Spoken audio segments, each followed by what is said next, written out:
kalcing kwalami Chungsi ale mithyang limden lom takin lal thar apiang ti min shu chan dam na dar lal zu bilio chua leile von ram song song ma thang chuak ta lal Immanuela long ru lal Immanuela long ru oh angel vale beram pute mi fing lo kalcing kwalami Chungsi ale mithyang limden lom takin lal thar apiang ti min shu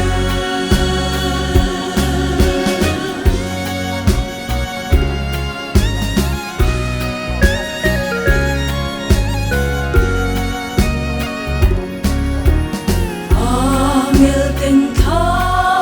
in la moyan ron sa mi shin te ne na em len se ti Krista rem na lal chu fagru Krista rem na lal chu fagru oh angel vale beram pute mi fing lo kalcing kwalami Chungsi ale mithyang limden lom takin lal thar apiang ti min shu chan dam na dar lal zu bilio chua leile von ram song song ma thang chuak ta lal Immanuela long ru lal Immanuela long ru oh angel vale beram pute mi fing lo kalcing kwalami Chungsi ale mithyang limden lom takin lal thar apiang ti min shu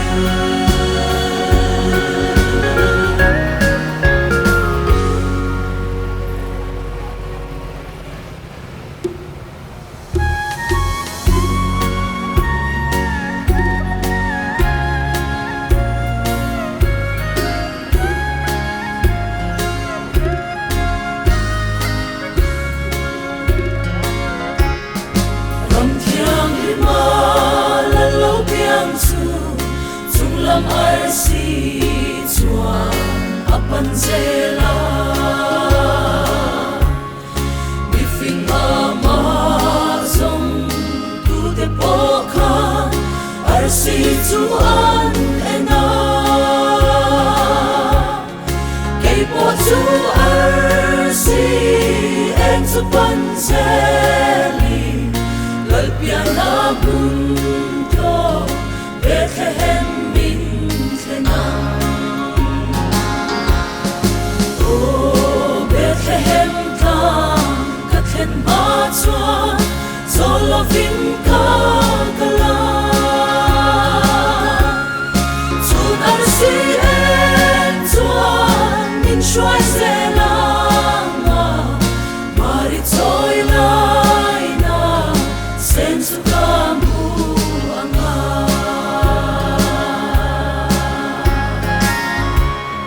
chatuan Salem kong kharo pui chu kan ta na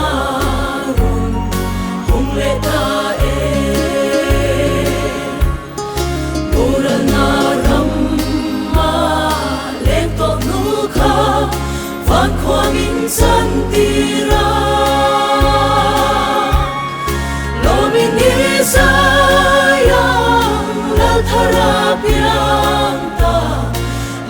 cha tuan la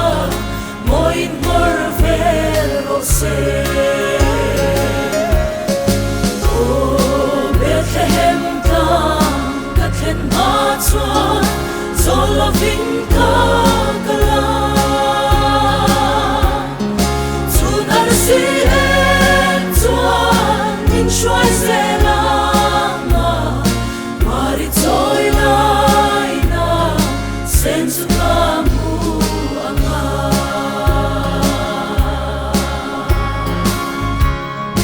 rom lo ong mang mol thar su van mi pui de chua an ron chen ta angai van kwa are zo da chapin le an khira satuan ar si po ina uzela apiana bethe hem ta maron thenta o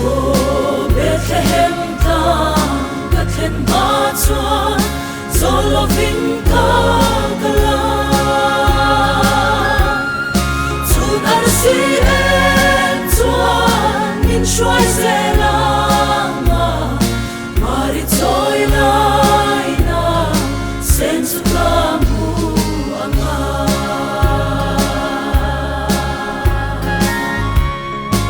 o tu na ya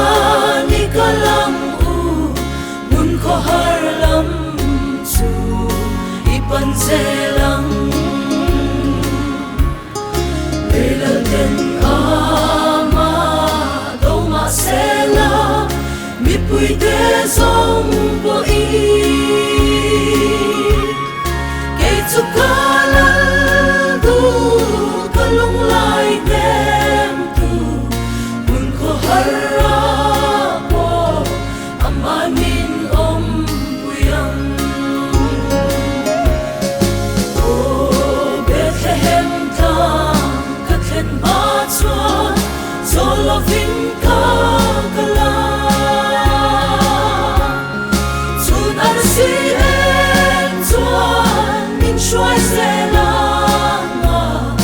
mari choi lai na sen su ka mu anga